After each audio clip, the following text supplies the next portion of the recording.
Hey, church. So, I'm going to read to you from Deuteronomy chapter 10. Now, if you know the Bible, you know this is the second giving of the law. So the generation that did not do what God said has already died in the wilderness. And now Moses has brought them, God has brought them, but Moses leading them to the edge of the promised land. And so in respect of that, what he's doing is he is resharing God's law with them and God's word. And the challenge is coming that they might embrace what God has spoken, understanding everything they've been through is a result of not being obedient. That God's in charge and they need to keep attentive to him. So let's read just these two verses together here and make an application to your and my life in the process. So here we go in Deuteronomy, and it is chapter 10, starting in verse 20. You must fear the Lord your God and worship him and cling to him.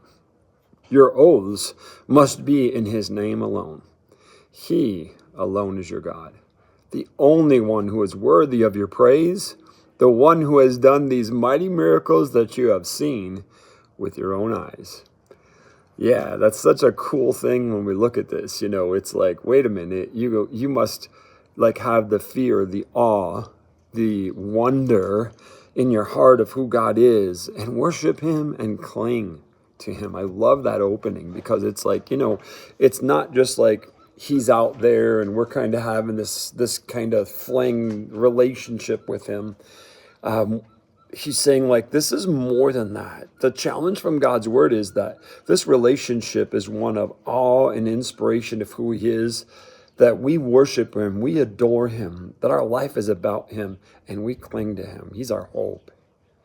So just in that opening challenge that is there for us, let's reevaluate how we view our relationship with God and our worship of God, and how are we clinging to him. A faith thing.